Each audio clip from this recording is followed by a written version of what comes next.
Hey, it's me, Vicky Marie.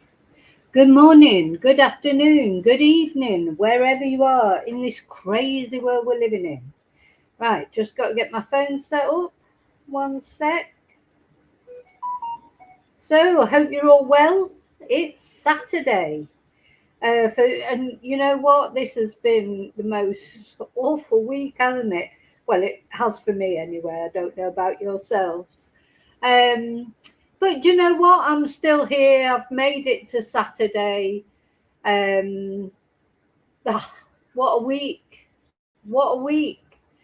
Anyway, tonight is the football. England playing in the World Cup quarter final. Let's hope that's going to be a good result. I mean, if you're English, of course. If you're not English, well, you won't be hoping that's a good result. Maybe you're Norwegian.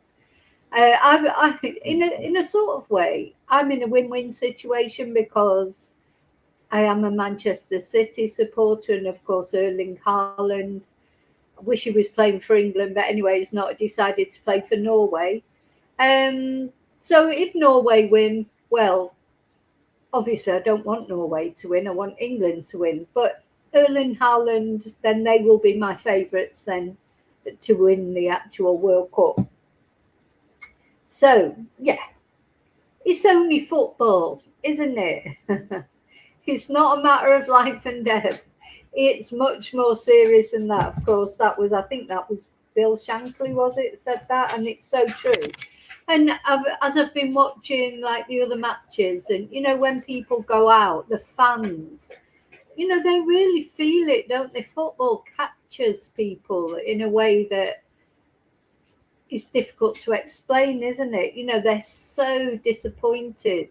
And of course, on the serious side, there's always an increase in domestic violence um, connected with football and bad results, and things. So, which is very sad, isn't it? Because ultimately, joking apart, it is a game. It's a game of football. It's very important. People get carried away with it, but we have to remember that it isn't a matter of life or death. No, seriously speaking. But I think people get carried away with football, don't they? There's a passion. Not everybody likes it, of course. I know that, but people. So for me, I like it. I like football, but I don't get totally carried away with it. I mean, if England lose, well, they lose, and I'll be disappointed. But for some people, when their team loses, not only in the World Cup, but just generally, every sort of in normal competitions, um, people get really, don't they, really aerated about it. Anyway, I've just got to stop waffling for a minute while I set up my phone so I can read the chat on the phone. It really helps while I'm on a live because I can't keep going back to the chat. But if I can just glance at it, if it's in front of me there, um, it makes it easier. So anyway, so a little bit of waffle to start with. I mean, in this video, I'm going to be talking about this shocking crime, isn't it? I honestly, I'm really quite in the parallel universe with this Anne Widdicome murder. I cannot believe Anne Widdicome has been murdered. It's like, as I've said before, even though we're not connected on the political, her political views in many ways couldn't be further removed from mine. But I think I've always had an admiration for Anne Widdicome. I mean, because she speaks her mind, she says, I think she really believes what she says. She doesn't say it for votes or for clicks. She doesn't care if people agree with her or not. It's what she believes.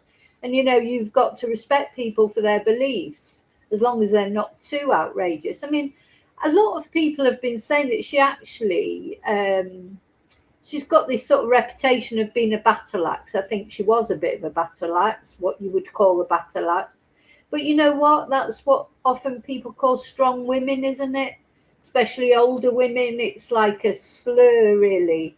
But, whereas with a man, maybe they'd say she was a strong, political opponent or something like that. I don't know. Like, I do think there's and we're going to have a look at what some people, some idiot journalists have been saying, you know, concentrating on whether she was a virgin or not.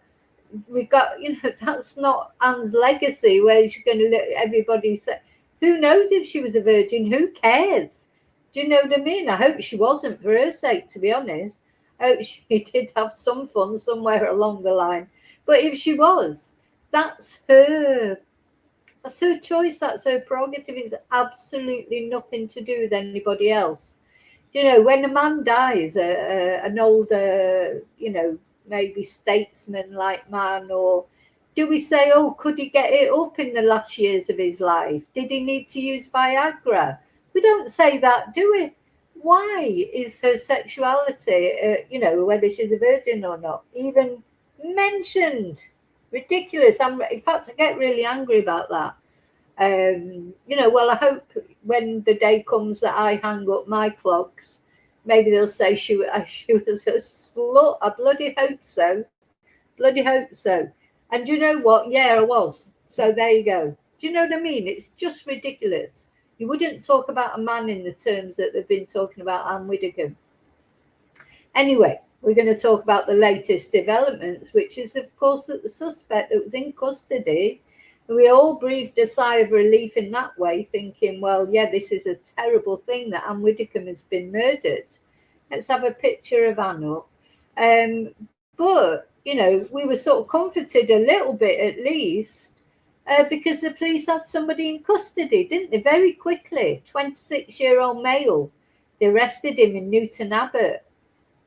Well, he's been released. And not only that, not only released because they're not ready to charge him, but he's been released and they're saying he's nothing to do with it. So we're back to square one. Who did kill this woman? I think this is a case of elderly abuse. I really do, one way or another. But of course, it could be politically motivated. Now we're sort of back to square one. There's all the options are on the table. Politically motivated, a hate crime. The police have said it's not terrorism related, but are they going to reassess that now that they've found that this suspect that they thought it was is nothing to do with it? Is it a burglary gone wrong? Oh my goodness. You know, so that's what we're going to talk about, and some things that people are talking about. The Sun newspaper, that a man turned up at her house in the early hours of the morning. Is that true? Why are the Sun saying that? Anyway, it's a very, you know, we're in a complete murder mystery here. Just like who would kill Anne? I know she had strong political views, and, you know, it's always possible that it could be that, but the police didn't seem to think so, but they may have changed their tune.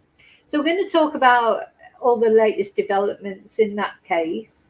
And then we're also going to talk about the fact, the other case that we were covering of this poor family, a wife and her two children, I think it's 5 and 15, the children, found, you know, brutally murdered in their home, luxury home, another luxury home. Oh my God, what's the point in having a luxury home if you're not even safe in it? And, you know, over £1 million the house is worth. And they were found dead there after they'd not been seen for a couple of days. And the husband and father of these two children, he was caught on CCTV at Heathrow Airport. They thought he'd gone to Zimbabwe. Well, he's just been arrested in South Africa. Very well done by the South African police. They very quickly have apprehended him. So that's good, but we're going to talk about that. That'll be what we'll be talking about first when we get into the video proper, and then we'll be talking about the developments in Anne's case. But I've got a little bit of waffle to talk about. I've got a little bit of a quiz for you. Not a quiz, but a little bit of a question for you. So what's this? Do you know what this is? Can anybody tell me what this is? A little bit of a teaser, a query for you. What is this?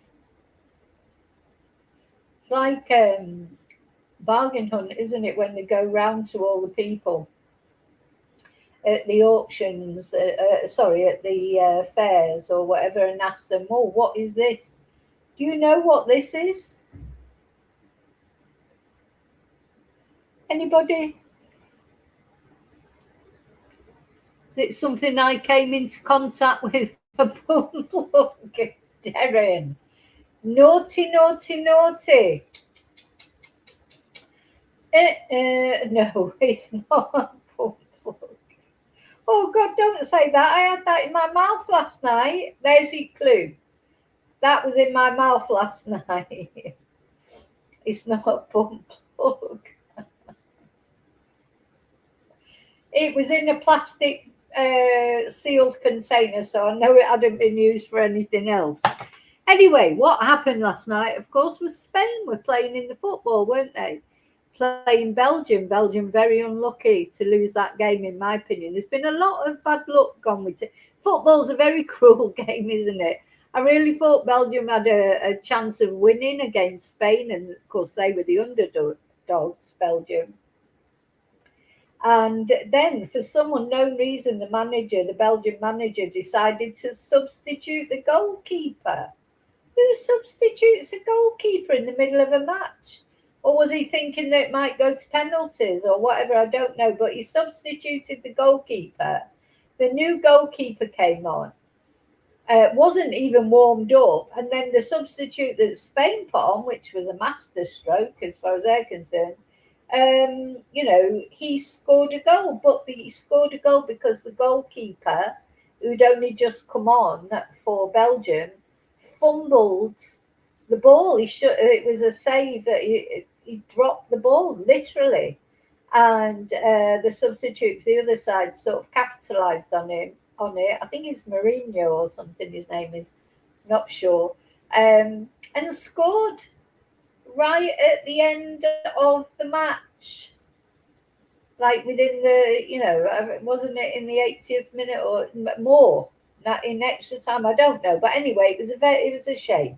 So Spain won. Now I should be glad that Spain have won because I live in Spain, of course.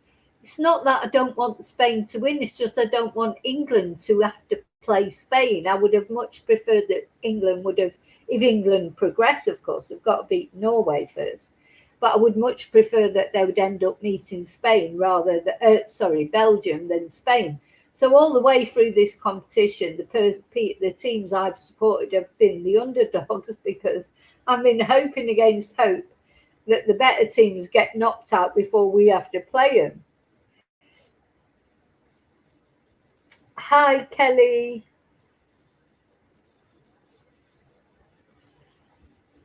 I hope Anderson. I hope so. I don't care who's got. Look, I'm saying hello to people. I haven't even said me loads. Let me say me loads before I carry on. Now, come on. What does anyone else think this is? And the clue is I had it in my mouth last night. It's not a bum plug. Empol, hello. Hi, Lily. Hi, Kelly. Hi, Darren. Yeah, I'm doing everything the wrong way around, aren't I? Because normally I do my thank yous and that. Anyway, let's get them over with then. So thank you everyone for liking, subscribing, for watching. Of course, that's the most important thing. Watching it, liking, subscribing. They're all the free things you can do. Thank you to those of you who've joined and become members. Special thank you to you. Thank you to those of you who bought Ko-fis. I did a post about the different ways you can support my channel that are extra to watching, because I always forget to talk about them properly in the lives. I'm not going to go into any detail about them in this live. Just mention them, thank you. It's so much appreciated. It makes a massive difference. Maybe I don't talk about it enough. I don't know. So yeah, thanks for all your emails. Thanks for your nice messages. And especially this week, after losing my sister. And that's turning into a very sort of horrible situation. I can't even bring myself to think about it much because there's allegations of negligence in the reasons why my sister died, because it did I know she was ill with Alzheimer's, etc., but she was okay, anyway. But I'm not going to talk about that in this video. I'll talk about that in the members. I'm also going to start blogging on Substack, so I'll probably talk about it on there. So yeah, nobody's guessed what this. Let me take my banner off, actually. Hello, lovely lurkers. Thank you for watching. So, kisses. Hello to replay crew. Thank you. So yeah, I've done it all a bit sort of the wrong way around this morning, but it's the heat. The heat's getting to me. It's 28 degrees, which actually is a bit lower here in Spain than it has been. But it's very humid today. So, yeah. Well, I'll tell you what this is. This, as I say, was in my mouth last night. Last night, Spain played Belgium when I went to pick my son up from work. There's always police everywhere. I'll tell you what, if you ever come to Spain, one thing I would say to you, don't take chances with drinking and driving or anything really as far as driving is concerned, because there are police everywhere. Honestly, every time I go and pick my son up from work, I see at least 3 police vehicles, and sometimes more, like on special times, like last night when Spain were playing. The night before that, Morocco were playing. There's a big Moroccan quarter near where my son works. And, there's often problems, and especially because Morocco lost. So, yeah, I'd just say don't take chances with the police in Spain. Don't ever try and argue with the police either. Just pointless. You can't be leery like you can with the police in the UK or whatever. They just won't have it. You just got to acquiesce and go along with it. And it's not that they're very nice, but they're very strict, and they will not take any cheek, that's for sure.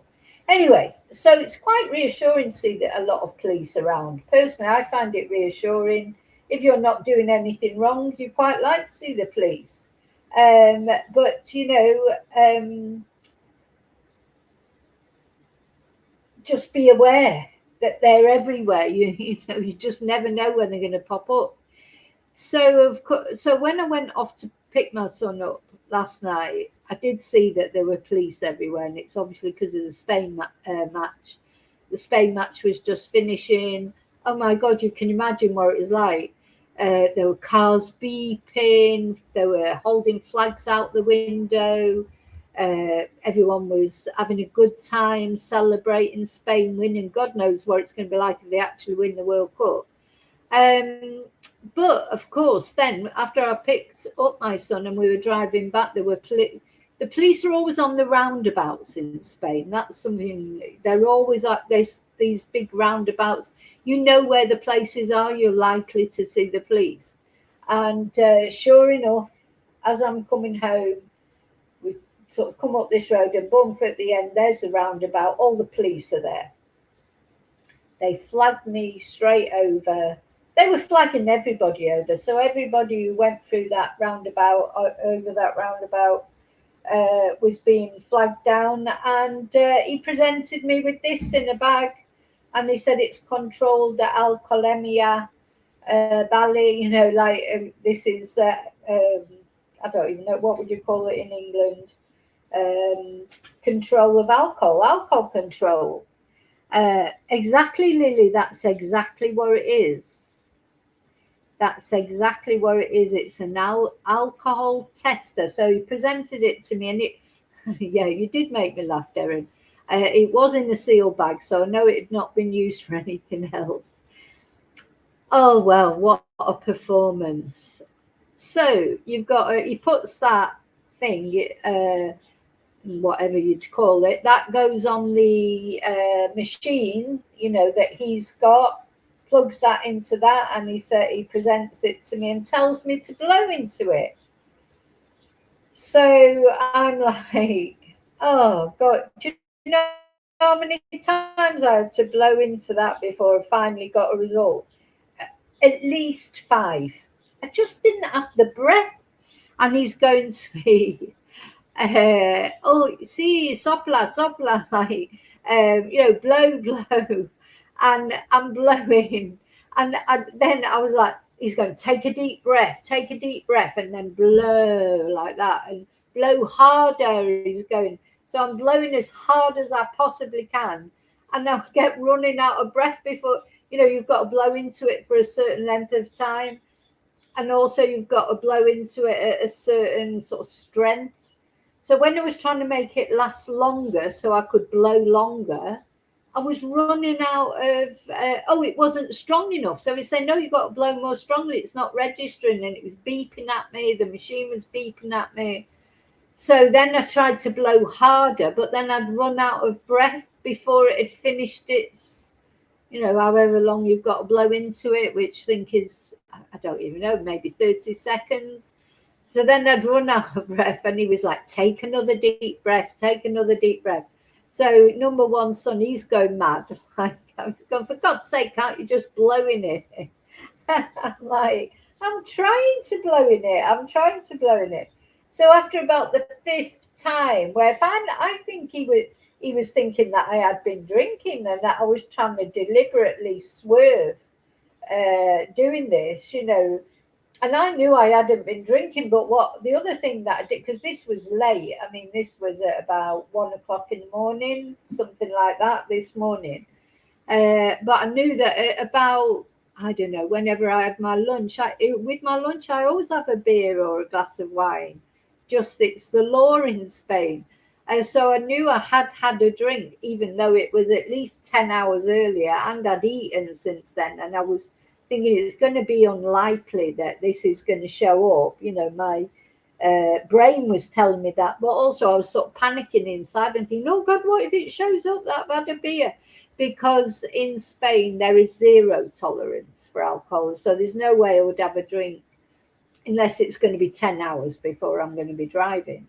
But yeah, so finally, I took a deep breath just as I was thinking, I'm never going to be able to do this. We're going to be here all night. I finally managed to do it. And it went beep, beep, beep like that. And he showed it me. And all the police were cheering. Yeah, I finally managed to do it, and it was 0.0. It's like no nada. There was nothing showing up. But oh God! So in all that time while I was there trying to blow the thing, so the dogs are barking at the police in the back of the car, growling at them, and I'm thinking, oh my God, they didn't growl at that guy that bloody attacked me a couple of weeks ago, never even growled or barked at him. I've got the Guardia Civil stood there in my window and my little dog's growling at him. Oh, so while we're there, they're saying, oh, you've got one light that the bulb's not working properly. Your ITV, that's the MOT sticker, is in the wrong side of the window. The dogs aren't tied up properly in the back. So he's coming out with all these different things. I'm thinking, oh, he's going to give me a ticket here for something. I felt like he was looking for something. Anyway, I think he was so pleased in the end to finally get a result. He just went, oh, anyway, we were laughing then, and we were talking about the football. And I said to him, look, if I wasn't having to pick my son up from work, I probably would have had a beer watching the match. I said, but I'm not going to do that when I'm coming all the way out here. So of course, my son, he speaks Spanish. I mean, obviously, I speak Spanish fluently because I'm a Spanish teacher. But when my son speaks Spanish, you wouldn't even know he was English. He speaks San Miguel Spanish, or he speaks perfect. He speaks Spanish like a Spaniard, whereas I speak Spanish, but you would know that I was English, just because of the way I look, apart from anything. Whereas my son even looks Spanish, so he's chatting away to the Guardia Civil about the football, and yeah, good luck to Spain. Now he's such a liar because he doesn't want Spain to win. He wants England to win. I mean, he might want Spain to win if England get knocked out, but he's going, vamos España, and all this. I thought, you're just creeping now. Anyway, the only good thing about being stopped by the Guardia Civil ever is just they're so handsome in their uniforms. Oh my God, drop dead gorgeous. This guy, they are very, very handsome. Generally, it's the uniform that does it. So even if they're not that handsome, they look handsome in the uniform. So that was the only plus about it, really.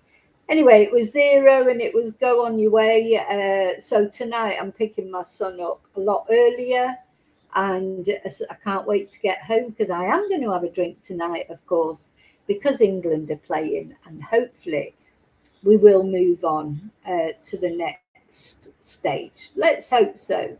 Anyway, I hope it's not as dramatic a game as the one the other night, which I still haven't quite recovered from. Like a nice straightforward game where we score 4 goals and there's no, I don't have to take a bloody Valium after it. So that's the bit of waffle that I wanted to tell you. So yeah, I got breath tested last night. Oh my God. Anyway, it wasn't a problem, but it's just the way I was so pathetic. I couldn't get enough breath into this thing. Right, now I've got a list of everything that I want to talk to you about. First thing I'm going to talk about, as to what, sorry about the waffle, there's some of you out there I know don't like the waffle. I will, of course, edit this video down without the waffle and put that and upload it. So, that's just the way it is in the lives. There's always a lot of waffle. So the first news, if you like, this is good news. This is good news, isn't it? This family from Bedfordshire, this poor woman and her 2 children, 5 and 15, found dead in their home, their luxury home in Bedfordshire, and the father nowhere to be seen. And then, of course, it emerged that the father was spotted at Heathrow Airport. His eyes look blasted there to me. This guy, he looks like he's given up all hope. Now, whether we'll find out, hopefully we will find out, what is the reason why someone would just kill their whole family? One of his friends was on some TV program sort of saying what a great guy he was, which is not appropriate as far as I'm concerned. He can't be that great a guy who's massacred his whole family, 2 children. So he's not a great guy, of course. Anyway, off he went to Zimbabwe, they thought he'd gone to. But he's actually been arrested in South Africa. In South Africa. Hi, Louise. Yeah. And South Africa, we were talking about the fact that Zimbabwe doesn't have an extradition treaty. But, I don't think it matters if there's an extradition treaty or not. If it's a case like this, I think there's not many governments are not going to give up someone who's done a horrible crime like this. It's not a political crime, it's not anything that they could perhaps try and talk around it, justify not extraditing someone. This man has murdered his wife and his 2 children. So I think even if he would have been arrested in Zimbabwe or wherever he would have been, in Timbuktu, they're going to extradite him, I would think. Anyway, I'm going to put the picture of the family back up. These are his victims. He's been arrested in South Africa, and apparently he was intending to self-delete. He had a firearm. He was intending to take his own life, and the police have stopped him doing that, which I'm glad about, because he should be brought back to face the music, shouldn't he? He shouldn't, have the escape of, self-deleting and not having to account for his actions. He needs to be punished properly for what he's done to this poor family. Anyway, let me read the article. Where is it?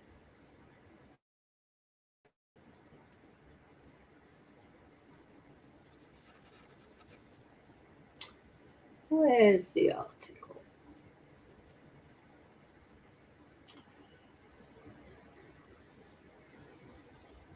In fact, I'm going to share this because you can see a picture of him being arrested.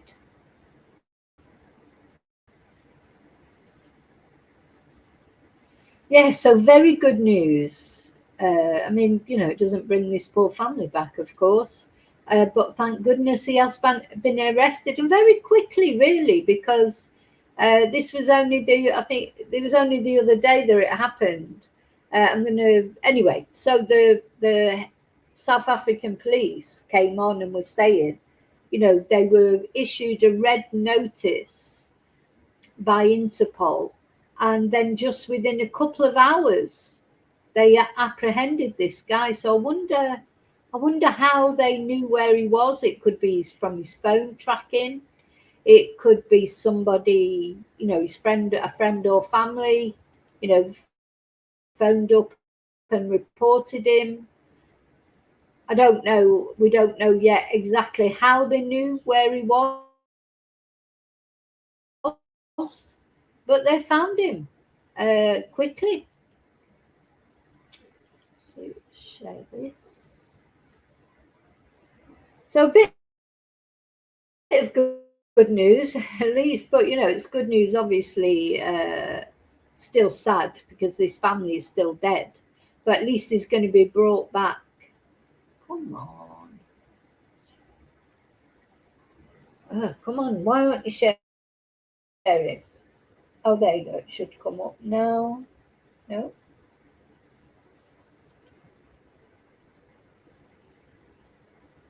It's taking its time. It doesn't want me to share it.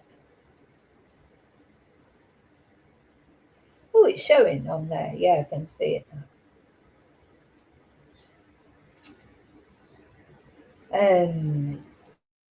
So there he is in the back of the van.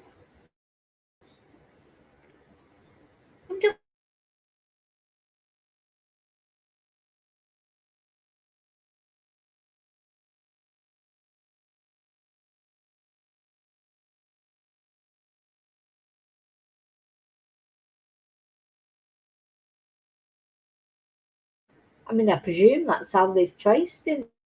I don't know. So, Nodadana Mikayansi Tshuma, a British citizen of Zimbabwean origin, was arrested in the Johannesburg suburb of Kensington in an intelligence-led operation involving Interpol and South African police agencies.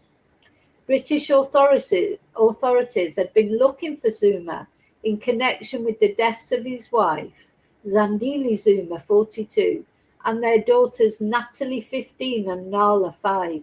Their bodies were discovered at the family's home near Bedford, north of London.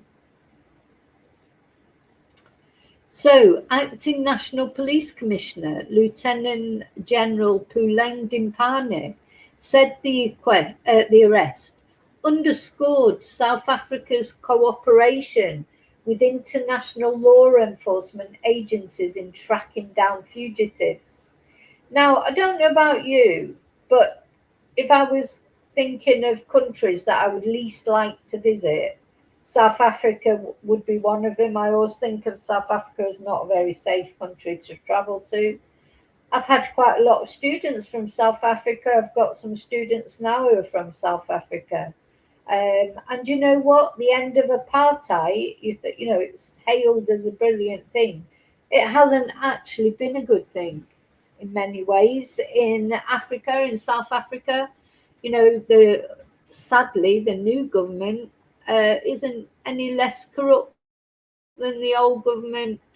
And, there are no-go areas. You have to live in a gated community. There are places that as a white person you cannot go because you would be killed. And there are places as a black person you could not go because you would be shot. There was a case not long ago of two black people, I think it was two people that were near a farm, a white farmer's farm, and he shot them dead. You know, it's a very, to me, I just wouldn't, I know it's a beautiful country, but it's a dangerous country. I wouldn't want to go there. I wouldn't dream of going there. Um, so, and also at the moment, there's a lot of unrest because there's a real, like in a lot of countries across the world, a very strong anti-immigrant sort of climate of anti-immigration, and there's a lot of, so this apparently this case has sort of landed in the middle of all that, because the South Africa, like every thing is, every country is the same. I think this is what we have. We don't want ex-criminal, we don't want criminals in the UK, do we? People that have committed crimes going to the UK. We don't want people in Spain, you know, all the British people that come to Spain because they've committed crimes, fleeing from crime, you know, dangerous, violent people with such all the drug connections, etc. We don't want that in Spain either. Nobody wants it. There's not a country in the world that wants immigrants with criminal records, you know. But the thing is, criminals will move around. You know, that's obviously what they do. Someone commits a crime in the UK, a British person, it's easy for them to come over to Spain, lose themselves in the expat community. Happens all the time. And I think, you know, people forget that. It's not exclusive to criminals going to the UK to hide. People leave the UK and go and hide in other countries. It's prevalent all over the world. And apparently in South Africa, there's a great big movement around it. So in South Africa, it's a big thing. So there is a big outcry about immigrants. So they won't have been happy with him going there after he's murdered his family, going and hiding in South Africa. So this is what the chief commissioner said. This arrest demonstrates that South Africa is not a safe haven for fugitives. Anyone who believes they can evade justice by fleeing to our country should know that the South African police service partners to trace, locate, and arrest them. I mean, it's good, really, isn't it? That the world's got so much smaller that for law enforcement agencies as well, you know, it would have been once, you know, yeah, you would have only have had to go. In fact, one time, probably you'd have only have had to go from London to Manchester to try and evade justice. You know, Ian Huntley did that, didn't he? Went from the north to the south, even though because of all these, you know, he had previous criminal offences for offences against young girls. Then, of course, that sort of got sorted, didn't it, with technology. Now there are background checks and stuff like that. What we've got now is you can't even go from one country to another because of, you know, advances in technology. And, you know, that's what we'll have in the end. You know, at the moment, like you've got the DNA database in the USA.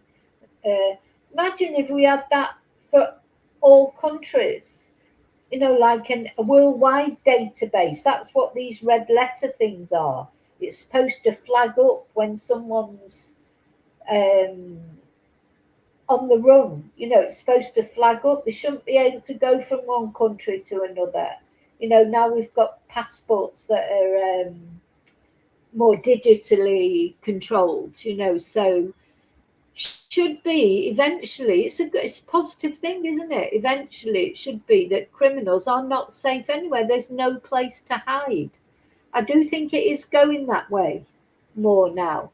And, you know, good on South Africa for capturing this guy.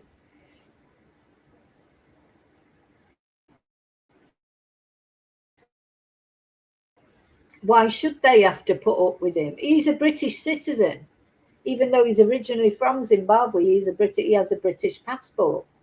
Police spokesperson Athlenda Mathy said the necessary legal and extradition processes would be undertaken with UK authorities. Britain and South Africa have an extradition treaty. So, you know, when we thought he was going to Zimbabwe, apparently they don't, but South Africa do.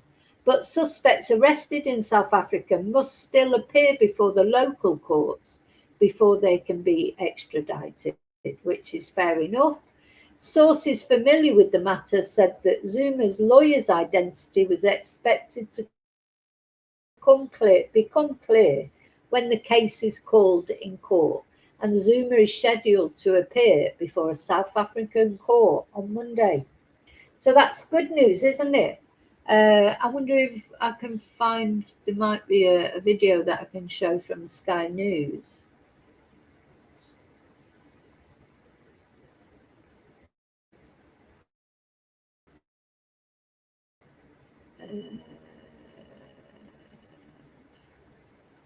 Because I think it's been very quick as well. And apparently they stopped him from killing himself, which is good, because why should he be able to kill himself? You know, it's like, sort of part of you thinks, it'd be, you know, good riddance to bad rubbish. But he should have to come home and account for his actions. You know, their family deserve that. Why did he do it? You know, everyone has a reason, even though it might not be a reason that we can understand. Everybody has a reason, don't they, for what the Right, let's see if I've got a video to show.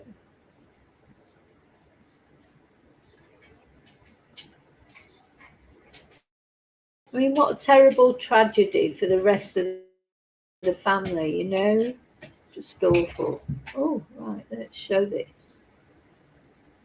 So this is the video of him being arrested that we're going to try and look at. If the video works okay today, you know, sometimes the videos can't get the videos to work, but there he is. Yeah. In this world, anyway, you can't avoid justice now.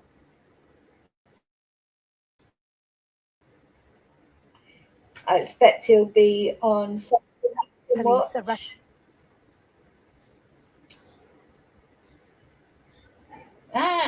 Keeps jumping about. Hang on.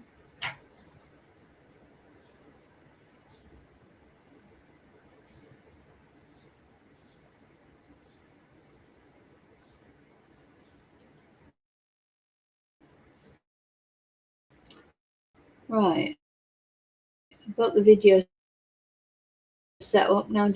Just wait to see if it'll actually play. Dana, and can you see Tshuma was detained in Johannesburg, having apparently travelled to Zimbabwe from Heathrow Airport last Saturday.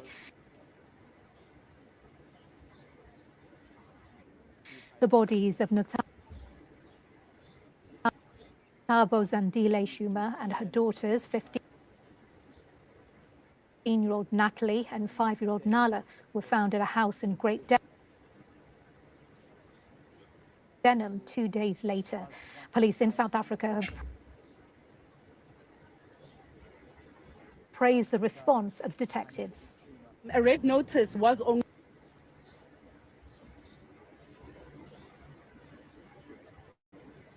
issued yesterday, and within a matter of hours,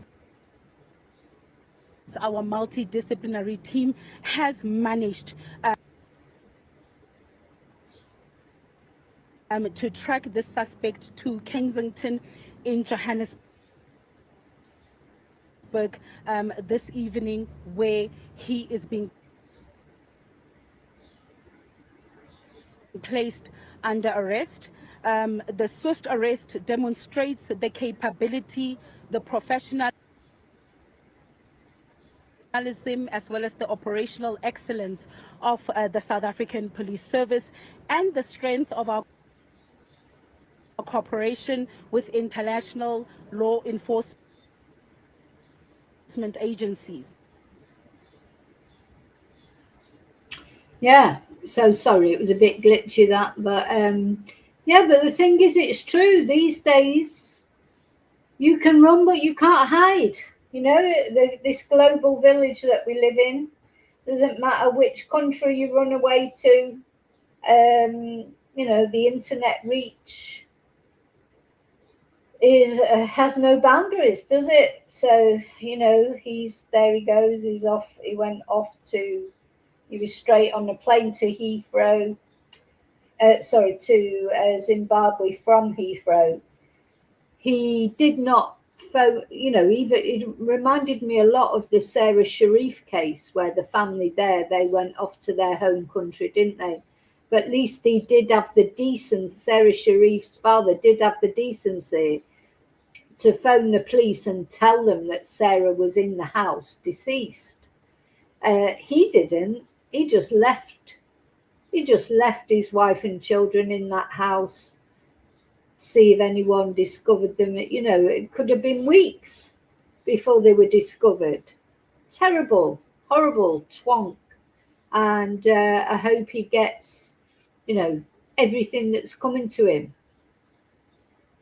You know, there's no excuse to kill your wife and your children. If you're going through bad times, divorce them. You know, what's wrong with divorce? People don't, what's wrong with good old fashioned divorce?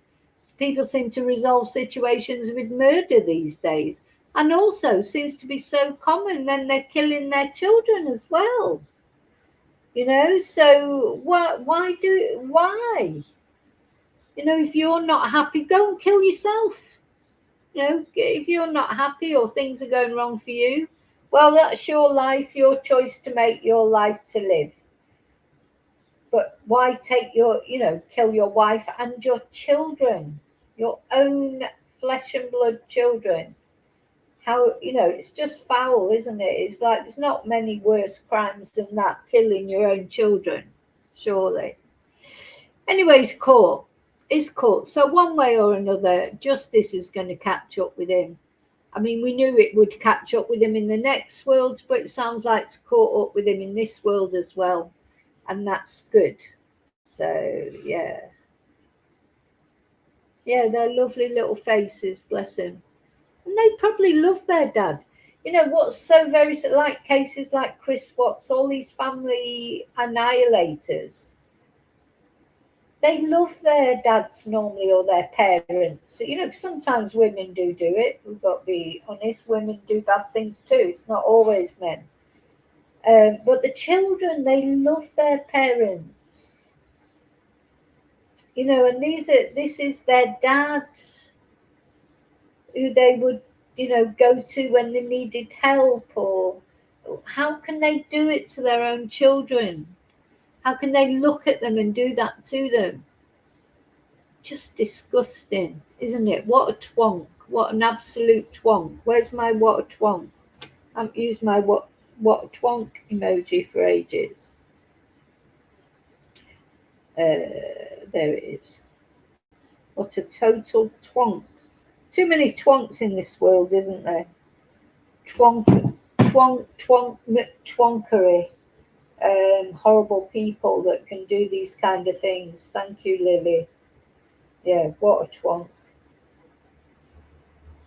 So he's likely to go on the very long list that we've already got of twonk of the year. We're only in July and we've already got a list coming out your ears for twonk of the year, haven't we? You know what? Just when you think, oh, people can't get any more twonky, something else comes out. So another candidate for twonk of the year, when we finally find out who it is, of course, is going to be whoever has murdered poor Anne Widdicome.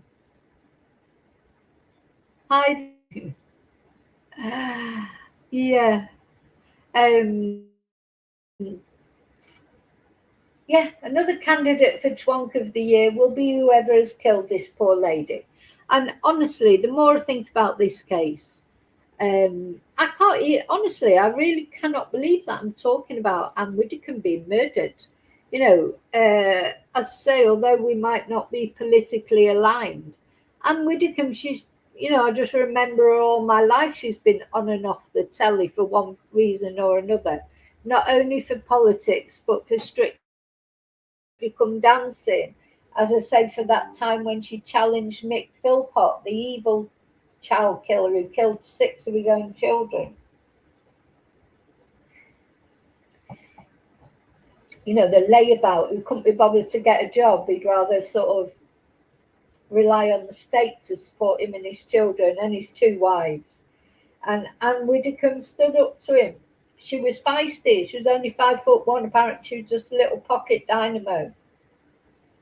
And as I say, lots of things I don't agree with Anne about. She's also anti-fox hunting, a great animal lover. So apparently she lived on her own in that great big house that we've seen. Lived on alone with her cat. And of course it was in this very remote part of the world, near Dartmoor in the UK. You know, one of those places that people always say, oh, we can't believe that's happened here. It's such a safe area. You know, you don't have to lock your doors and blah, de, blah, de, blah. Well, sadly, it did happen. And details are emerging. It seems like it was severe head trauma. This is what people are saying. But again, you know, they keep saying to us, oh, don't speculate. But you know, the people that are speculating are the mainstream media. And yeah, in a lot of the newspapers, they are saying that it was blunt force trauma to the head that killed Anne. We're going to have a look at the last interview she did a few days before she died. And the night before she died, or maybe the night she did die, because we don't know the exact timeline yet, she was due to do like a Zoom interview, an internet interview, and she didn't turn up for it. So it seems like, makes you wonder, doesn't it? Is that because she couldn't, because she was deceased at the time? Is that how they're going to pin down when Anne died? Because she was supposed to do this interview and didn't turn up for it.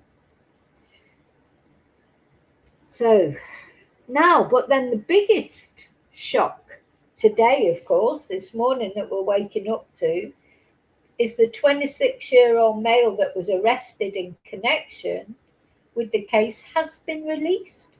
And the police have actually said they are not considering him as important in their investigation anymore. So not only has been released, he's been declared as not important to the investigation. So he's been cleared, basically, from what, you know, unless that's a ploy by the police to say they've cleared him, but really they still think he did it. I don't think so. So that was a 26-year-old guy from Newton Abbot. He's not been identified yet. It's only a matter of time before the media find out who he is, I imagine, and then we will get to know about him. But so who killed her? The person who murdered Anne Widdicombe, who apparently, you know, gave her such severe head trauma that she couldn't survive it, is out there, maybe even watching this video. It's quite chilling, isn't it, to think of it? Who is it?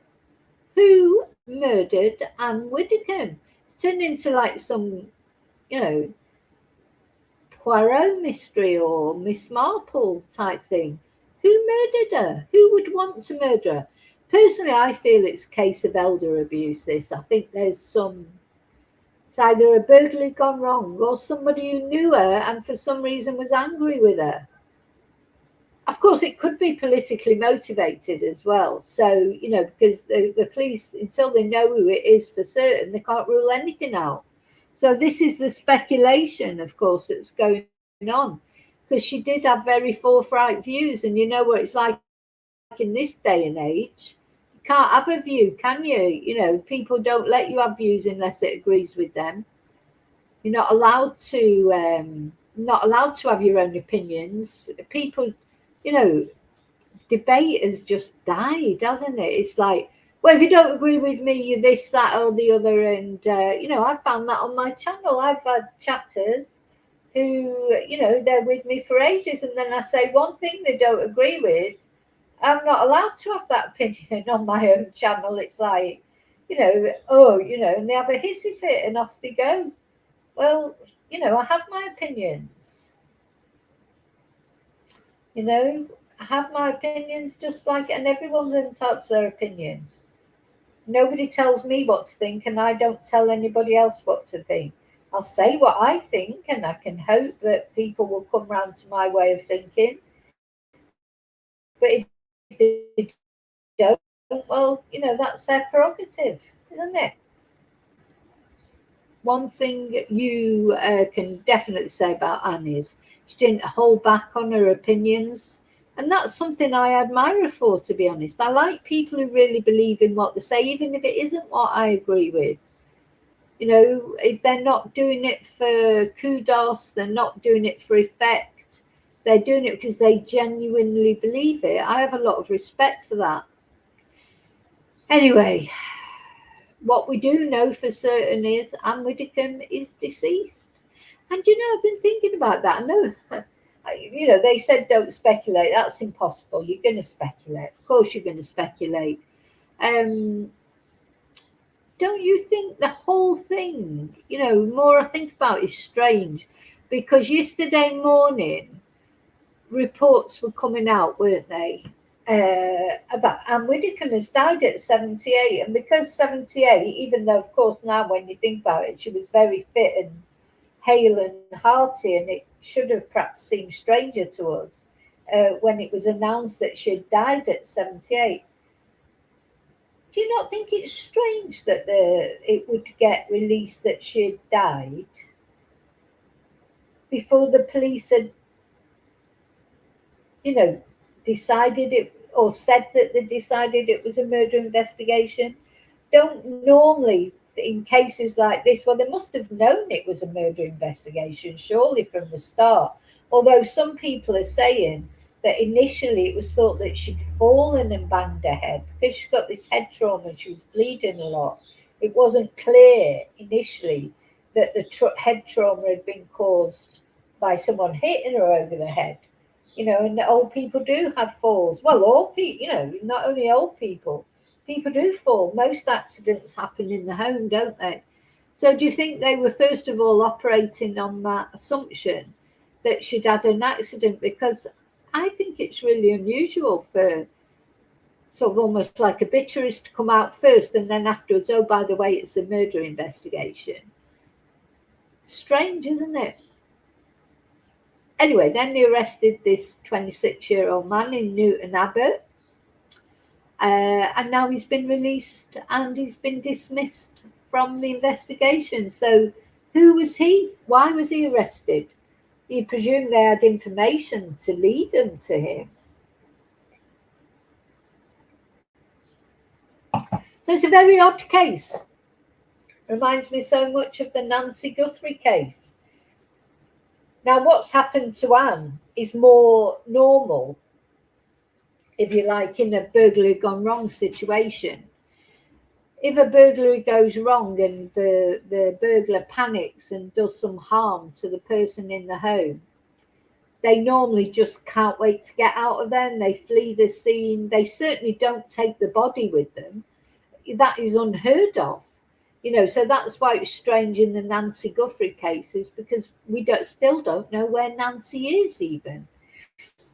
And if that was a burglary gone wrong, in my opinion, Nancy would have been left there in the home, like Anne was.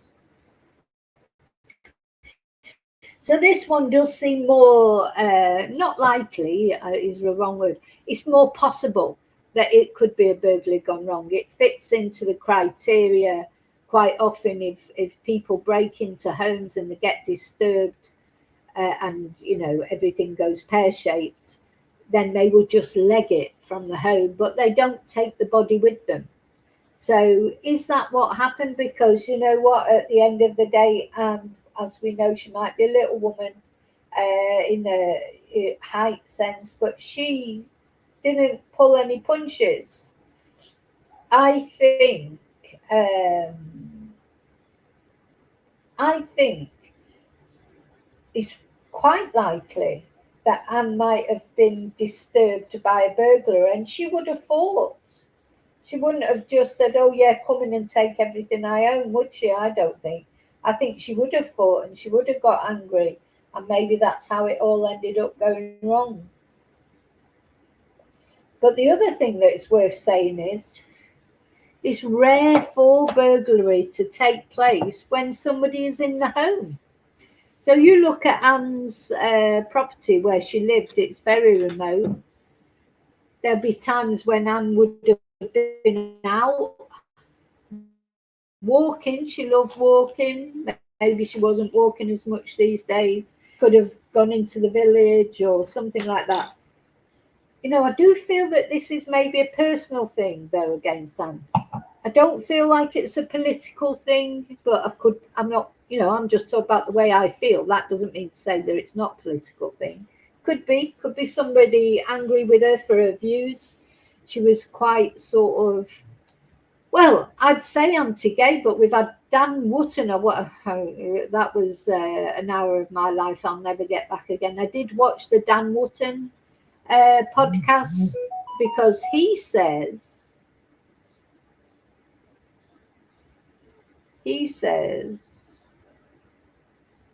sorry. Oh, right, sorry. Just wondered what that was. He says that she wasn't anti-gay because she's got this reputation of being anti-gay. She was a committed, puritanical Christian, apparently. A Catholic. She converted to the Catholic faith, and she was very devoted to the church. Now, Dan Wootton says she wasn't anti-gay at all. That he obviously is openly gay. And he said she was very kind to him when he was going through his worst time, when he was booted out of ITV for being, really shady character. He made us, Dan Wootton is such a hypocrite because he's always saying, "Oh, I was going through this terrible time. Everyone was attacking me." Dan Wootton attacks everybody. He's horrible about Meghan and Harry, and whether you like them or not, he's so bitchy about them. And then he's complaining when people are bitchy about him. Don't be a bitch. You don't want people bitching about you. Don't be a bitch. So Dan Wootton, though, he insists Anne Widdicome was his friend. She wasn't anti-gay. She's had a lot of good, plaudits from people saying that she was misunderstood, like she was quite a puritanical Christian, but it was only because she wanted the best for people. I don't know. I didn't know Anne, but most people that met her, even people who didn't agree with her political views, was saying that she was a really nice person, kind person. She was always kind to waiters, waitresses. She never sort of put herself above anybody else, etc. So I don't know. I didn't know Anne, but the things that impressed me about Anne was, as I say, was the way she stood up to Mick Philpott, and also the way she poked fun at herself on Strictly Come Dancing. She didn't take herself too seriously. So yeah. Hi, Paul. Hi, Darren. So Darren says, I might have drove through or passed through the village at that sort of time. Oh my God. Well, you might get a visit from the police, Darren, because they'll, you know what I'm saying. So yeah, I expect they're going through any CCTV, or I don't know if they've got any license number recognition cameras in that area. I just don't know what's there or what there isn't. I think Anne did have cameras. So let's have a look at this, what they say in the Sun. Let me read you this to you. So according to the Sun newspaper, and I know it's the Sun newspaper, we've got to take it as it comes, but Anne was found by her carer. This is what's saying. So she had a carer obviously going in. Let me just share this. But the more important thing that fastened in on this article is that apparently, now how they know this, there must be cameras. There must be cameras, because otherwise, how do they know what the Sun is reporting, which is that a man turned up at her house in hiking boots. Look, a man in hiking clothes arrived at Anne Widdicome's remote home. I actually don't think it's sharing. Just let me check it. How do they know this if there's not cameras? You know, to commit a crime, anyone going to her home to commit a crime, wouldn't they have known there were cameras? But it's so like the Nancy Guthrie case, isn't it, really, in that way? Would they have turned up at her house? Oh,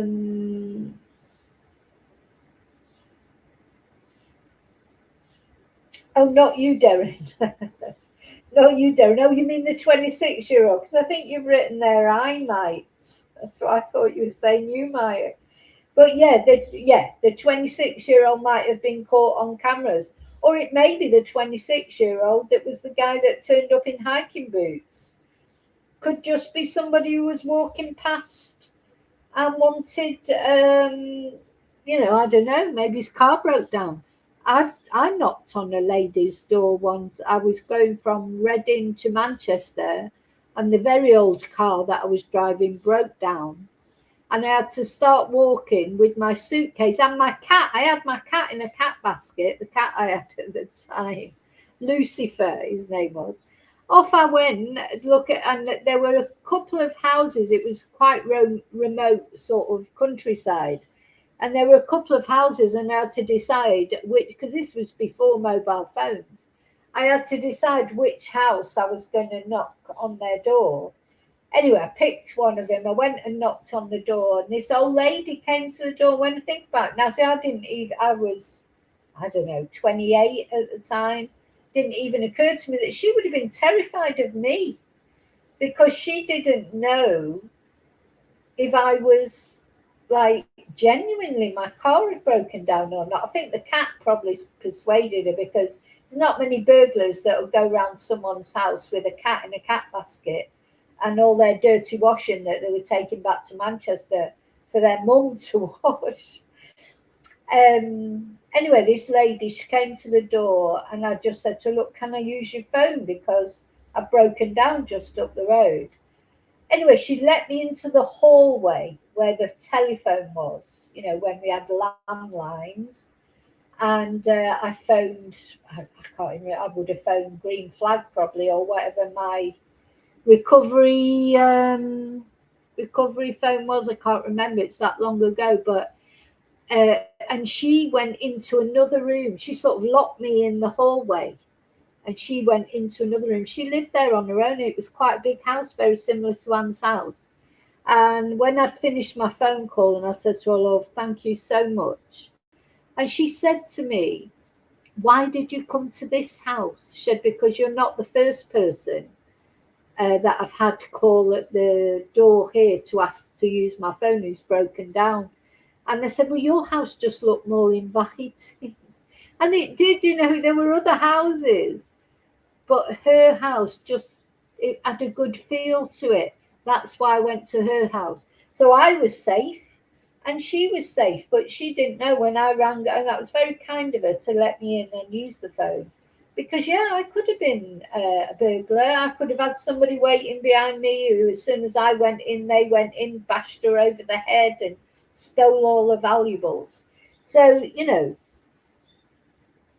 it's,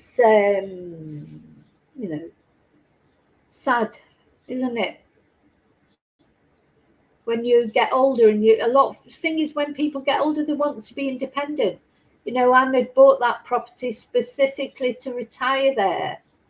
Wasn't it called Widdicome's Rest or something like that? She'd named it. It was her retirement property, and she thought she would be safe, but she wasn't. She wasn't safe in her own home. Now, I just still think it's likely it might be somebody who knew her. But anyway, just let me go back. Hi, Sean. I think did I say hello, Sean? Hi. Yeah, Anne Widdicome is a famous politician in the UK. Quite a controversial figure. She's right-wing as right. You can't get much more right-wing than Anne Widdicome. She was instrumental in Brexit, all those things. So she's got controversial views. Not every, as I say, as far as I'm concerned, politically, I wouldn't agree with her on many things, but she is definitely a conviction politician. Whatever she says she believes in. She's also anti-fox hunting. She appeared on Strictly Come Dancing. She's done quite a bit of reality TV. She came second in Big Brother, Celebrity Big Brother, so she's famous for that. But yeah, she was a Tory, but she then joined the Brexit Party. And recently she's been part of the Reform Party, Nigel Farage and all that. I mean, if you don't know about British politics, but yeah, she's very famous in the UK, and she's been famous for a long time. I think why I'm like reeling from this is, my whole life really I've known who Anne Widdicome was. She's like one of those politicians. She's always on the telly intermittently. So, and yeah, she is in politics now, but not in the same way. I think this is someone she knew. How did they even get into the house for a start? Anyway, let me just read you this. Because she's not stupid. I don't think she'd let someone into the house that she didn't know. So yeah, man in hiking clothes apparently arrived at Anne Widdicome's remote home in the middle of the night, just hours before her body was found. And the thing is, Sean, as well, what's strange about this case is yesterday morning, God, it feels like weeks ago now, it was announced that she died, but not that she was murdered. And there was all these, eulogies coming out, people saying things about Anne Widdicome.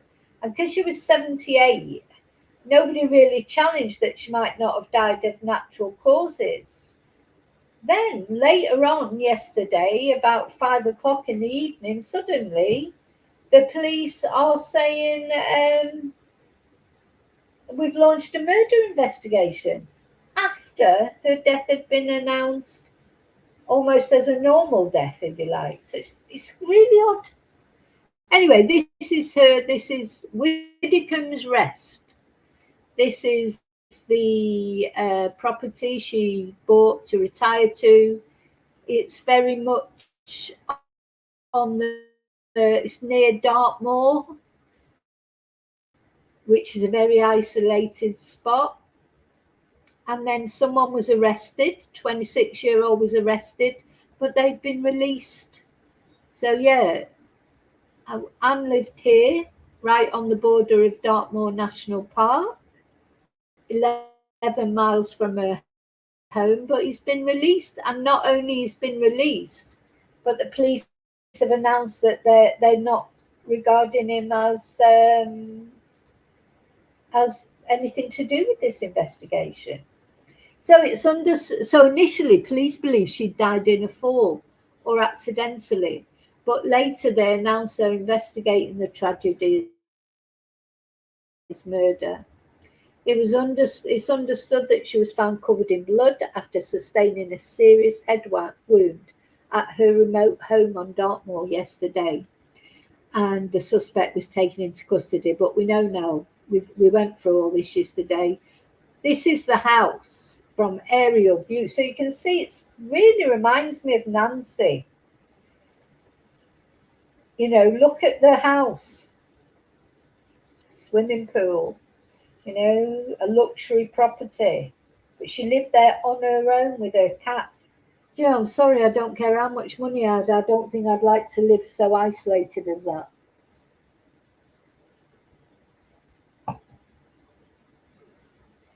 Yeah, I think you're right, Louise. I think what happened was maybe when the police went I think maybe what happened was that when the police first saw her, they thought she'd had an accident, like it says there.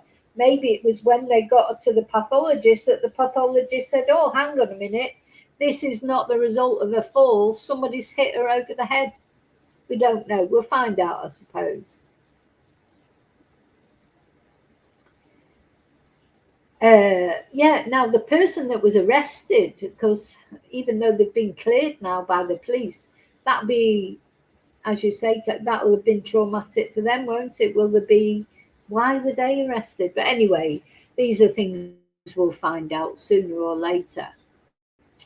Now I want to show you, what do I want to show you? So many things. So I'm going to show you in a moment the last interview she did a couple of days on Talk TV, a couple of days before she died. She did an interview. We're going to watch that. But the night before she died, the very night before she died, she was supposed to appear on Channel 5. But they couldn't get hold of her. And now it's thought she was probably dead at this time. Horrible, isn't it? So on the Channel 5 they mentioned it. Let me show you. Let's listen to the video. What they said. He says we were supposed to have Anne Widdicome on, but she hasn't turned up. Say that there was no chance of Anne Widdicome. I'm going to guess that.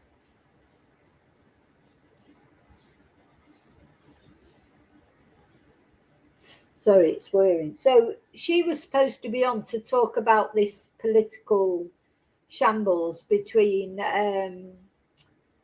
Nigel Farage and Count Bimface. Do you know what? I can't even believe I'm having to say Count Bimface. But this is what's happening, isn't it? Nigel Farage. Anyway, let's not talk about that. But she was supposed to go on to Channel 4 on the Matt Allwright show. In defense of Nigel Farage, because she loved Nigel Farage. Oh, come on, don't why is it not showing? Why is it not showing? We put Anne as a Reform spokesman in the for on some other occasion. Anne, wonderful stuff. Time for our next debate. Should Andy Burnham raise taxes? Say that there was no chance of Anne Widdicome. I'm going to guess that we put Anne as a Reform spokesman in the Farage column, but she didn't show up, unfortunately. But we look forward to speaking to you on some other occasion. Anne, wonderful stuff. Yeah, he's peed off, you can see. So, yeah, she didn't turn up for the interview. When I say didn't turn up, she wasn't supposed to be in the studio. She was supposed to connect online. She didn't connect, so they tried to get in touch with her and they couldn't get in touch with her. So, yeah, and it's thought that the reason was that she was probably dead at that time when she was supposed to appear on this interview. How awful, isn't it? Now, I'm going to show you the last interview she did with Talk TV.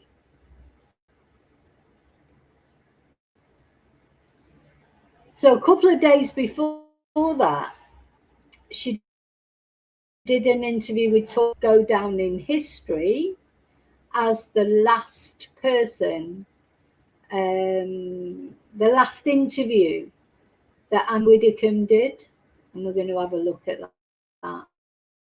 Hang on.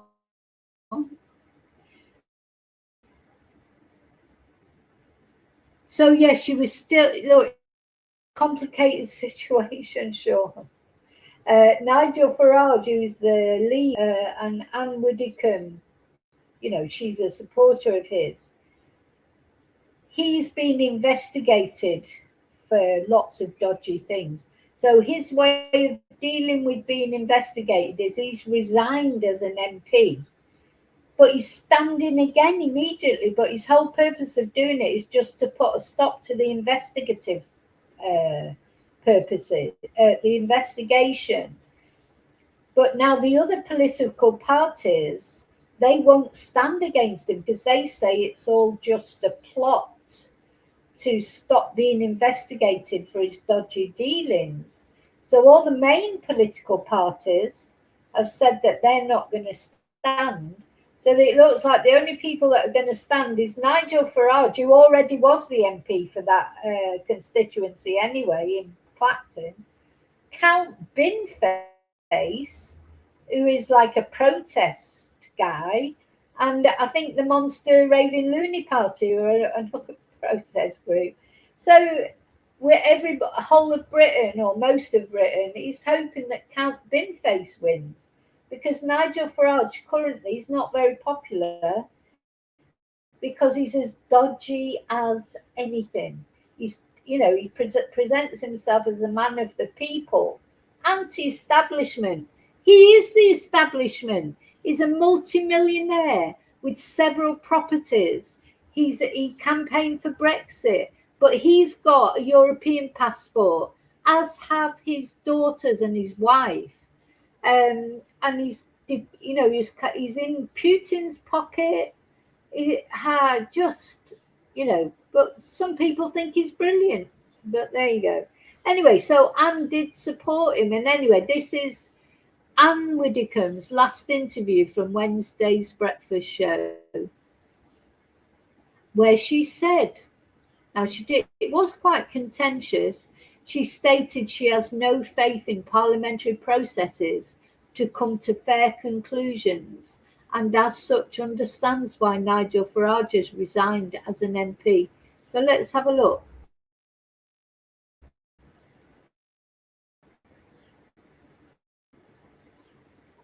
I've got very little trust in parliamentary processes.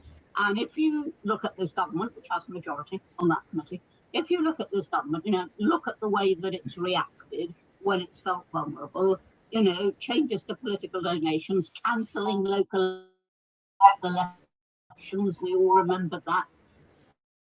You know, going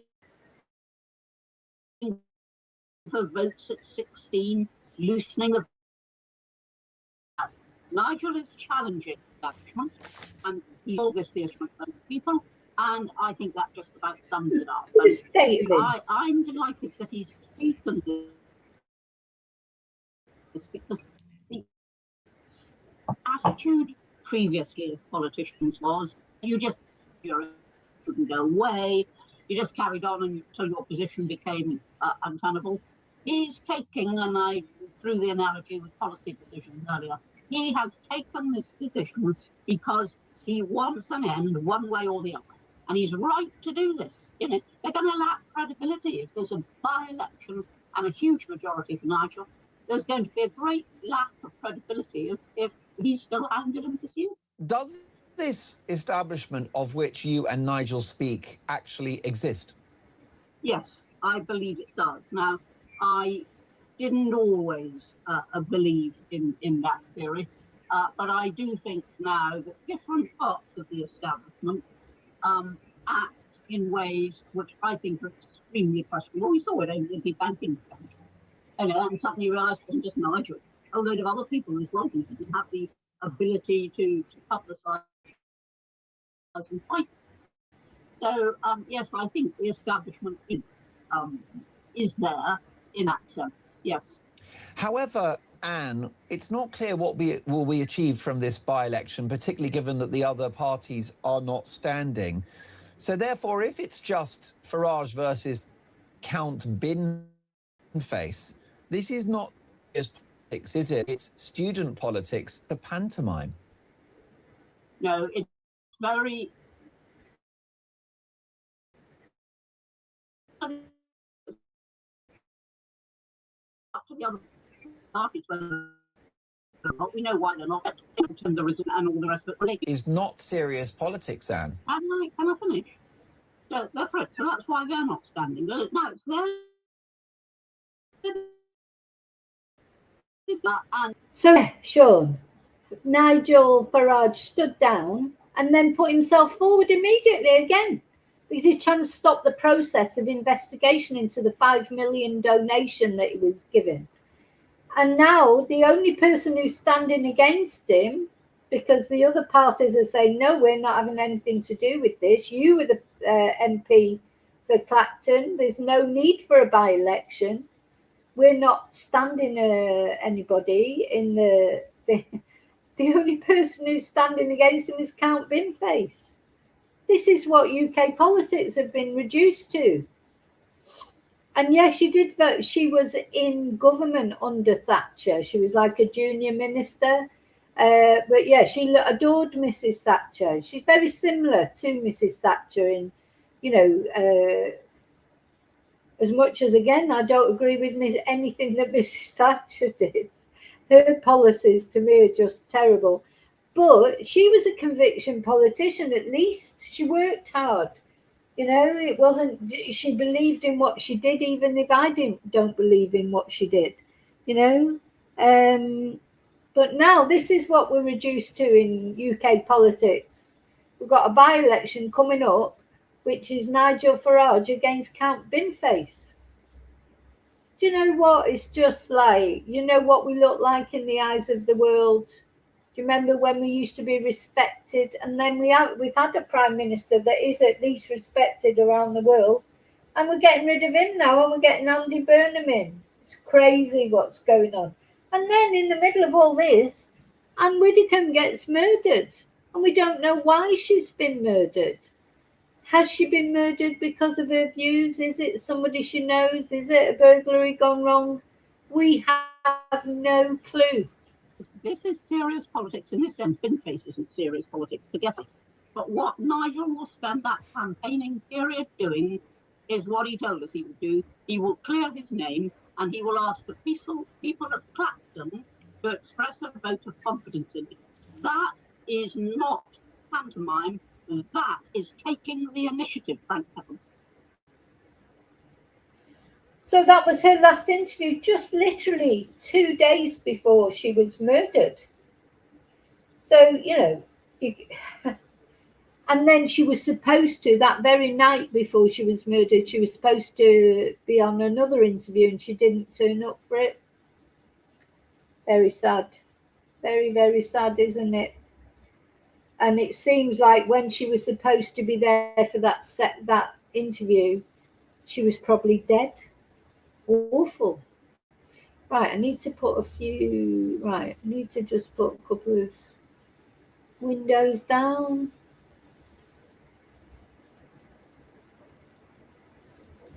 So who was the guy who turned up at her house in hiking boots? And how do they know that somebody turned up at her house in hiking boots? Odd. So the other thing that I want to show you now is this was Nigel Farage's tribute to her. Notice how he makes it all about him.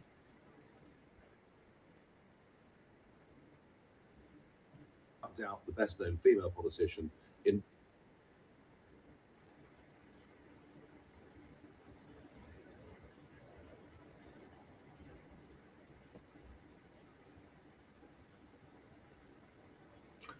Oh, stop worrying, come on. Since Margaret Thatcher, many years in the... Now, just a total aside, I don't think Nigel looks very well. I've got this feeling he's not very well. I don't know, there's something not right with Nigel. You know, and I hope he's okay, because I wouldn't wish anything bad on anyone, not even Nigel Farage, who I can't bear, to be honest. But yeah, this is his tribute to Anne Widdicome. Conservative Party, then she joined me in 2019 in the Brexit Party, was an extraordinary colleague in the European Parliament, then beyond that into Reform. She reached, of course, way beyond politics with Strictly Come Dancing, Big Brother, her theatre tours. She wasn't just a politician, she was a celebrity. The thing about Anne is, she never ever sought popularity. She stood up and fought for what she believed in. A devout Christian and somebody with strong socially conservative views. Perhaps not popular in modern Britain, but that is what Anne believed in. And she could stand on a stage and give a speech. Didn't need prompts, didn't need notes, knew in her heart and her mind what she actually believed. There were times over the years when she and I disagreed, and she never, ever, ever let me get away with anything. But our disagreements would be in private, not in public. And that was Anne. Loyal. She understood that it was a team game and how the whole thing worked. I watched her with drivers, waiters, waitresses. She was kind to everybody. Frankly, this was somebody who gave her life to public service, to fighting for the things that she believed in. She herself would not have harmed a fly. And I'm deeply, deeply upset by the nature of her death. I'm pleased that the police have caught somebody, a 26-year-old man. We don't know what the political motives are, whether they exist at all. Was it a burglary gone wrong? We just don't know. And I'm not going to speculate at this stage. I'm pleased the police are doing their job. Our nation is a much, much poorer place without her. Reform UK is certainly a much worse place without her. I was expecting to see her in Clacton over the course of the next few days. Sadly, that is not going to happen. Rest in peace, Anne. A remarkable, principled woman, and a truly dreadful way to die, and a terrible reflection on modern Britain. And I do fear that for anybody in public life, or especially the political space, things have become even more dangerous today. So that was Nigel's tribute to Anne. So it was nice that he did a tribute, but I do think he, as usual, made it all about him. Right, now I've got another couple of things I want to show you. So yeah, we've had two politicians that were murdered. David Amos, he was, Anne spoke at his funeral actually. His daughter has made a nice tribute for Anne and said how supportive Anne was when David Amos was murdered by an extremist Islamist in his constituency. You know, he was doing his, you know, the MPs do surgeries where they talk to their constituents. He was stabbed in his constituency office by an Islamist supremist or radical Islamist. And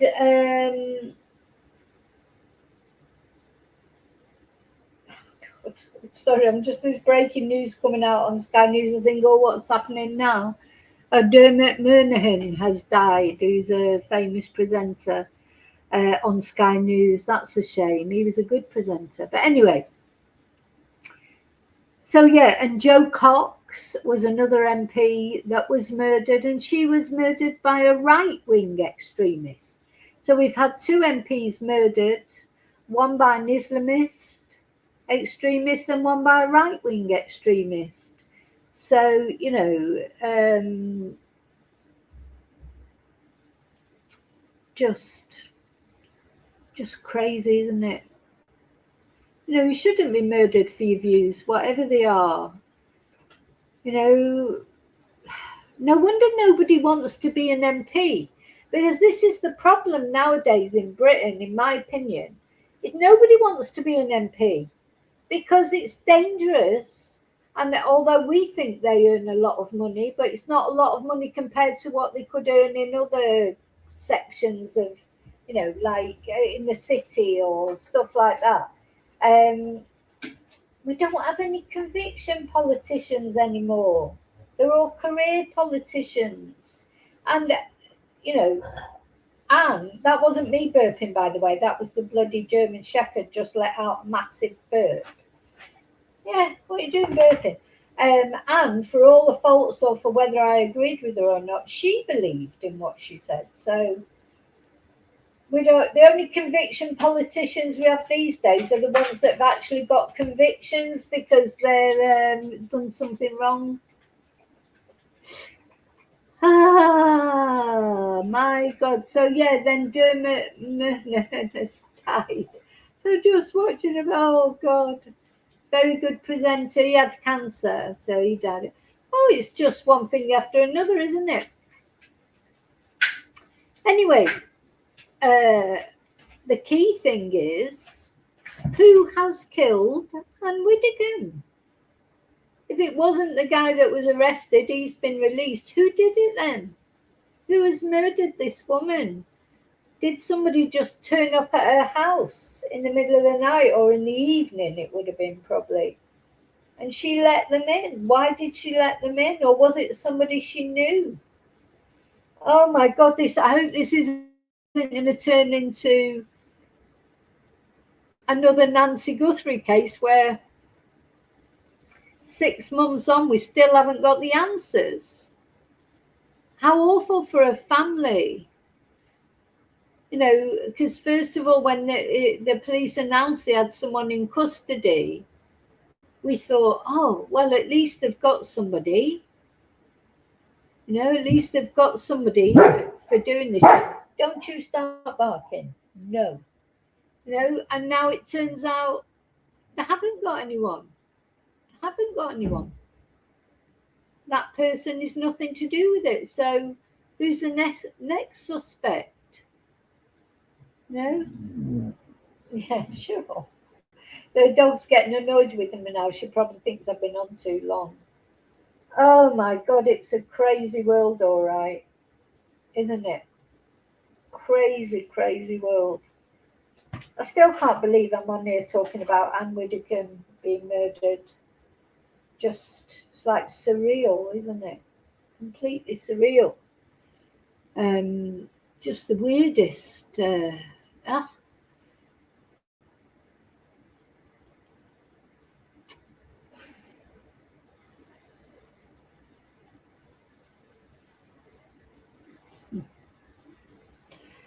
Oh, Kelly, a well-known Australian presenter, died this week as well. Yeah. Let's get Nigel off the screen. I was going to have a look at Dan Wootton, but do you know what? I can't even face it. I'm not having a look at Dan Wootton talking because I'll just get angry about him. I'll just get angry about Dan Wootton. So I'm not watching him. I watched it. That was an hour of my life. I'll never get back. That watch last night of his tribute to Anne Widdicome and oh dear, oh dear, oh dear. This is a parallel universe we're living in. Oh my God, every day I'm sort of like, oh my God, what's going to happen today? What's going to happen today? Well, listen, I hope today we get another suspect taken into custody over Anne's murder, and I hope this time, you know, it's the right one. Goodness me. This world is mad, isn't it? Absolutely is. So let's just remember the nuts and bolts of this, though. This lady, 78 years old, and she's been murdered in her own home. That's the relevant story here. She was not safe in her own home at the age of 78. This is elder abuse. Someone has gone in there and hit her over the head so hard she's died. Now, why? Were they intending to kill her, or is it a burglary gone wrong? Did she sort of surprise them while they're in the process of a robbery? And she definitely will have stood up for herself. She won't have just You know, she was feisty. She would have had a real go at him. You can imagine that. And then did they get angry with her? And you know, maybe she said she was going to ring the police or whatever. But you know, how did they get in? Surely she had alarms and stuff like that. Or maybe she didn't. Maybe, you know, because it's such a supposedly safe place. Maybe she didn't have the proper security. Quite often people do get lulled into a false sense of security. As I say, look at Nancy Guthrie. She hadn't even paid the subscription on her CCTV cameras, and it was only because the FBI managed to get up the images that we've got. Reminds me a lot of the Nancy Guthrie case, this, to be honest. Yeah, everybody knows where she lives, Sean. That's the thing, because she was public about where she lived. When she retired, yeah, she lived, everybody knew where she bought her retirement home. It was called Widdicome's Rest. You know, I think everybody did know where she lived. I don't think it was a secret where she lived. And of course, in the area around her, in the village, and everybody knew who she was. Probably all knew that she lived alone with her cat. You know, so, yeah. Could be Darren, yeah, because there's a heat wave going on. So, yeah, it could be she had her windows open or her door open. You know, all these things are possible, isn't it? So it seems like whatever happened to her that night, because it's Devon and Cornwall where she lived, Sean. Dartmoor, near Dartmoor, Devon and Cornwall. Beautiful part of the world.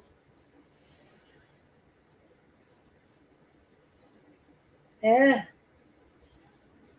She could have had a window open because of the heat, or even her door open. So it seems like that night she was supposed to do this interview. She never turned up for it. And that's probably, she was already dead. Yeah, I agree, Kelly. I wouldn't, even now, I'm not as old as her now, but I wouldn't want to live so remotely, not even with other people, because sometimes you are there on your own. And yeah, no, I wouldn't. I definitely would not want to live in such a remote house. Feel exactly the same about Nancy's house, Nancy Guthrie. And I know, you know, that's the house that she'd lived in for years and years and years. Why should she move as she got older? Well, you know, some things you have to do as you get older. You are more vulnerable when you get older. If you're not going to move out, of your place, then I think what you have to do is make at least a secure room within your place. You know, that's what I would do. If I didn't want to move out of it because it's a beautiful house in a beautiful setting, then I would have a room that was completely secure, because you don't need to use all those rooms, do you? What do you need a 5-bed? You know, she was never married with kids. So why did she want such a massive home? You know, I mean, I'm not saying she shouldn't have done it. She'd do what she wants. But to me, it's not only the vulnerability of it. I'd just be thinking, oh God, I've got to clean this house. Or thing is, if you're not going to clean it, you've got to get somebody else in to clean it, and then they've got to be trustworthy, etc.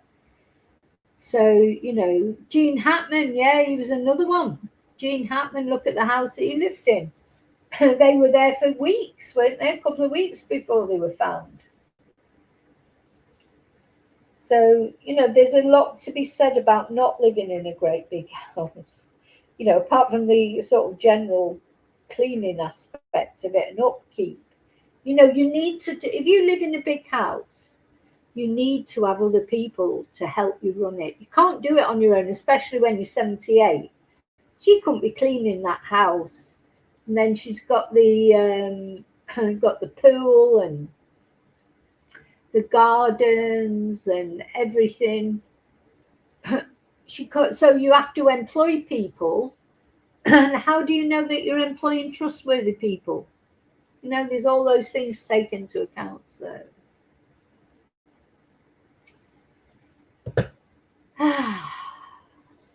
So hopefully by the time I come back to you, not only will England be in the semi-finals of the World Cup, but we will know who killed this lady. Terrible. 78 years old.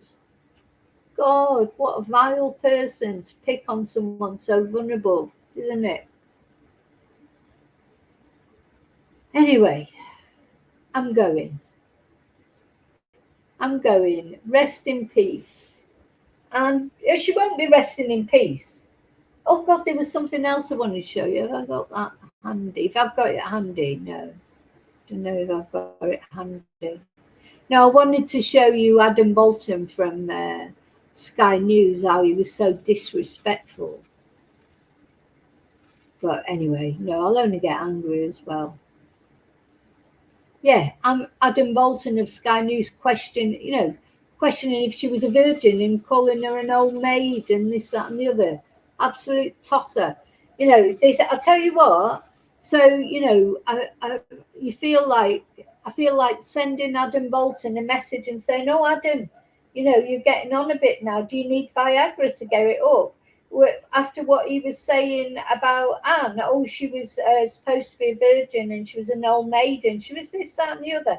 Absolute disrespectful twat.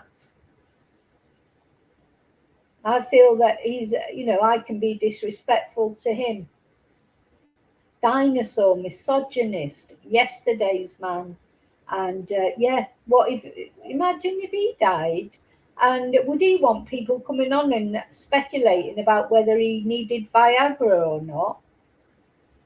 Terrible, terrible, terrible. Anyway, I'm going. Take care. I'll see you really soon in the next video. Come on, England. Oh, and as I say, rest in peace, and she won't be resting in peace. She'll be going mad until this person has been caught. You can just imagine she'd be going absolutely mad. So hopefully it's just a matter of time. I'll see you really soon in the next video. Thank you so much for everything. And until I see you again, may your God go with you. Thank you. Bye.